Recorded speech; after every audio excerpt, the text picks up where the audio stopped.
बिस्मिल्लाहिर्रहमानिर्रहीम। अस्सलामु अलैकुम वरहमतुल्लाहि वबरकातुहू। मुल्क भर के तमाम सरकारी मुलाजमीन, पेंशनर्स और फैमिली पेंशनर्स की खिदमत में एक नई वीडियो के साथ हाजिर हैं।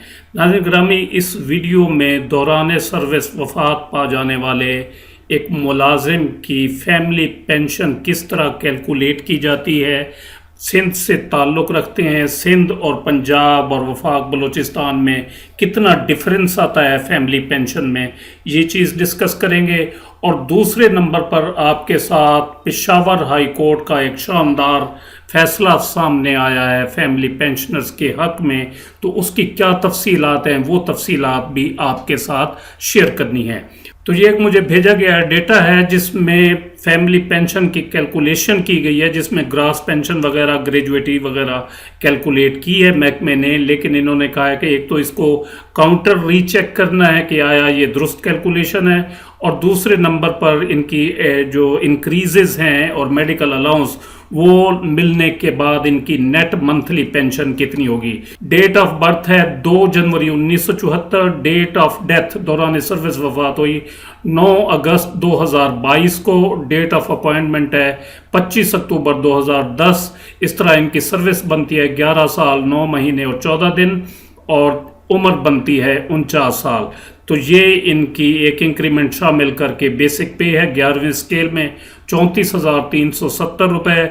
ये ग्रास पेंशन आ गई 9,623, और नेट फैमिली पेंशन 75%, और इसके बाद 25% 1/4 ग्रेजुएटी इनको मिली 5,48,086 रुपये। तो एक तो ये काउंटर रीचेकिंग हो जाएगी, और दूसरे नंबर पर इसमें मेडिकल अलाउंस और पेंशन इंक्रीजेस कितने शामिल होते हैं, तो उसको कुल मिलाकर इनकी net monthly take home pension कितनी बनती है तो वो देखेंगे। और उसके बाद पेशावर हाई कोर्ट का जो शानदार फैसला आया फैमिली पेंशनर्स के हक में।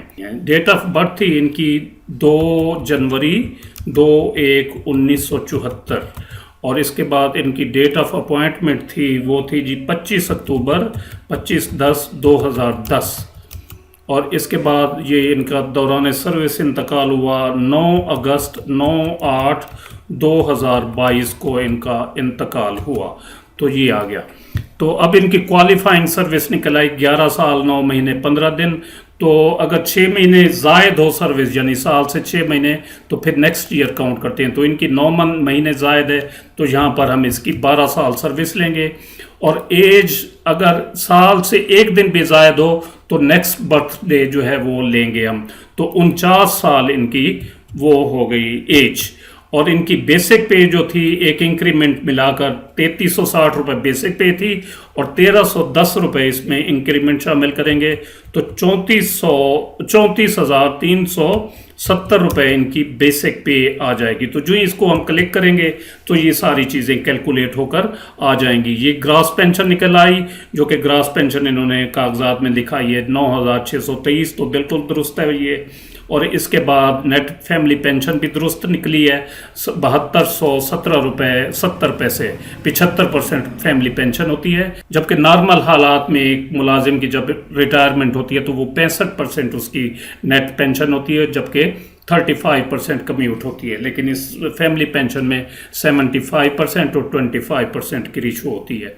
तो ये 25% आ गई। इसके बाद जो इंक्रीजेज एडमिजिबल हैं इनको 63.5% 2022 का और 17.5% 2023 का, तो ये इंक्रीजेज 2 मिल गई इनको। इसके बाद मेडिकल अलाउंस जो है वो 25% नेट फैमिली पेंशन पर कैलकुलेट होगा, ये 1804 रुपये आ गया।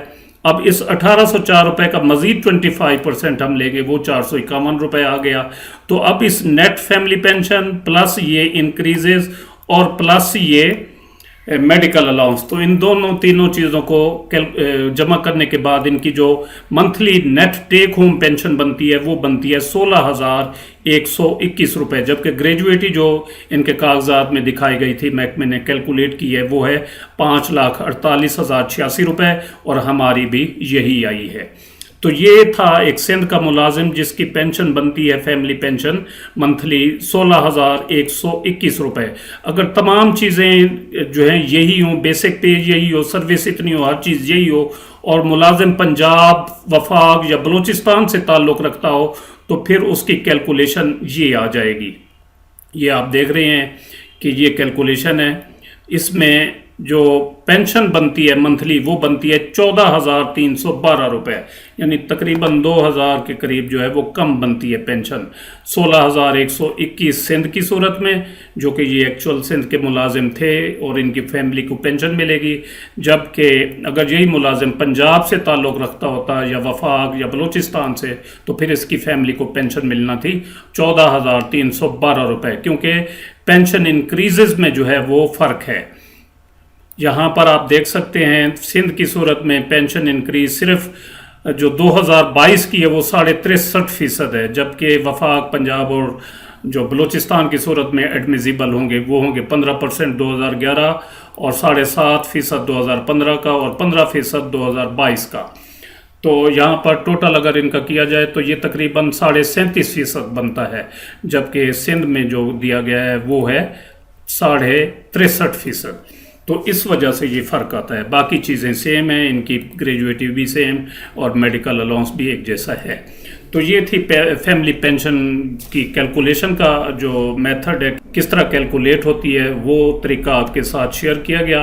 अब चलते हैं जो पेशावर हाई कोर्ट का फ़ैसला आया है फैमिली पेंशनर्स के हक़ में, एक ज़बरदस्त फ़ैसला, उसकी क्या तफसीलात हैं। तो ये एक फ़ैसला आया है जी पेशावर हाई कोर्ट का कि फौत शुदा मुलाजिम की बेवा बहन को पेंशन देने का हुक्म दिया गया है और नामालूम फ़र्द की जानिब से शिकायत पर इंक्वायरी करना दुरुस्त नहीं।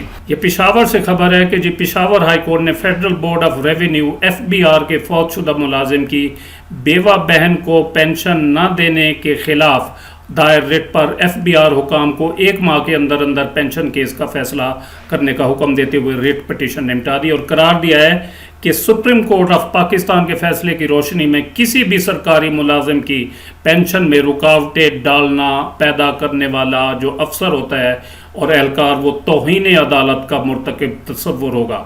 दौरान समाअत मलिक शहबाज खान ने बताया कि उनकी मुवक्किला का भाई Nadeem Khan Afridi regional tax office Peshawar में असिस्टेंट डायरेक्टर की पोस्ट पर फाइज था, जो दौरान सर्विस 13 सितंबर 2021 को इंतकाल कर गया था।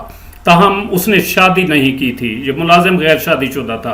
कानून के मुताबिक सरकारी मुलाजिम की वफात के बाद उसके वरसा पेंशन के हकदार होंगे। मरहूम एहलकार की भी एक बहन जो कि उसकी वाहिद कानूनी वारिस है और वो बेवा है और इंक्वायरी के बाद उसे पेंशन के लिए हकदार करार दिया गया था। ताहम उसके खिलाफ किसी नामालूम शख्स ने नैब को दरख्वास्त कर दी जिस पर इंक्वायरी हुई और उनकी पेंशन रोक दी गई। तो इस तरह पेशावर हाई कोर्ट ने अब ये फैसला दिया है कि फौतशुदा मुलाजिम की बेवा बहन को पेंशन जो है वो दी जाए, वो हकदार है। तो ये एक बड़ा ज़बरदस्त फैसला है फैमिली पेंशनर्स के हक़ में पेशावर हाई कोर्ट का। तो उम्मीद है ये वीडियो आपको पसंद आई होगी, जिसे लाइक और शेयर ज़रूर करें और अपनी राय का इजहार कमेंट सेक्शन में ज़रूर करें।